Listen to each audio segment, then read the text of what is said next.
Hi, welcome back to Sailing Anticipation. Today I'm going to be talking about the MarinAire 16,000 BTU air conditioning unit that we installed a couple of weeks ago. I'd like to compare it to the old one and give you some thoughts and basically a good product review. I was going to do this review a little bit sooner after I installed it, but I decided to wait and get a broader range of weather to test it out in. Since I installed it, it has been both very cold and very hot. So I've got a good balance of both of those climates to understand how it will perform over the coming years. So in the cold weather, this thing is a powerhouse. It puts out a ton of heat and it warms up the whole boat. This is a 41-foot boat, so this is a large boat for one air conditioning unit. However, the 16,000 BTU is powerful enough to do it. Now in the hot weather, this thing can also keep the boat pretty cool. Right now I have it set to 71 degrees, and a few seconds ago it actually shut off, which means that we're at 71 degrees, even though outside it's about 82, 83. A few things that I've noticed about it that are different from the Dometic unit. One, it has an automatic fan mode, which actually will kick on every 3 or 4 minutes and just cycle some air around without turning on the compressor to help check the temperature in the boat. Because sometimes, the cabin out here is different from the cabin down below where the air conditioning unit actually is, and where the temperature sensor is.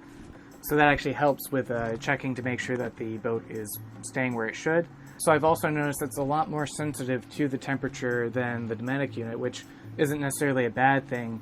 But if it goes 1 degree above where you have it set for cold, for example, it'll actually kick on pretty quickly and then run, and as soon as it drops right below where you have it set, it'll kick off.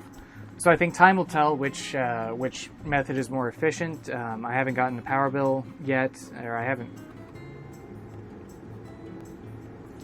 You see, it just kicked on to cycle the air, so if you're hearing that, that is what that is.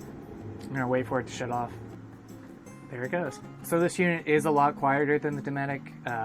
Significantly quieter. I can hardly hear it from the back cabin where I sleep at night, which I don't really mind not being able to hear it because it helps me sleep better at night, not having a bunch of noise and loud compression cycles going through the boat.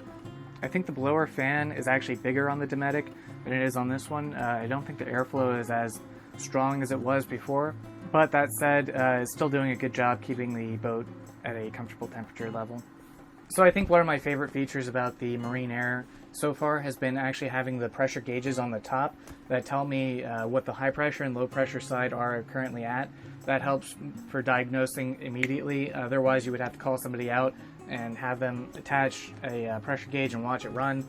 But this way you get an instant feedback. And the user's manual gives you a great table with all the values that it ought to be at for both the hot cycle and the cold cycle, and those both depend on the water temperature.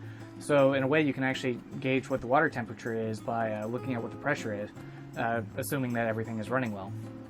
So comparing the installation overall, the first time I installed the Dometic unit, that was more difficult just because I had never done it before, but I think overall they're about the same as far as technical difficulty. I wouldn't say that one is easier than the other.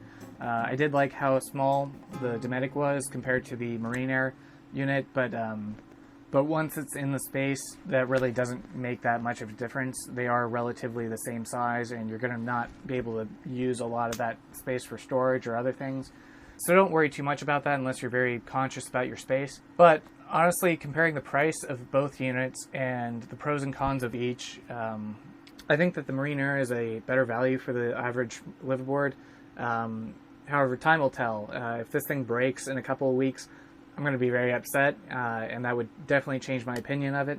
However, if it lasts longer than 2 years, it'll have beaten the Dometic out. I might have to follow up in a couple of years and let you guys know how it's been doing.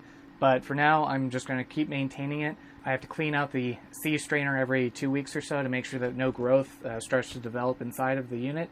I'll also continue to check the filters on the front of the unit to make sure that there's nothing blocking it or blocking any of the airflow. It just kicked on again. But for now, I think we're going to go ahead and move on to other projects on the boat. We're going to call this one Done.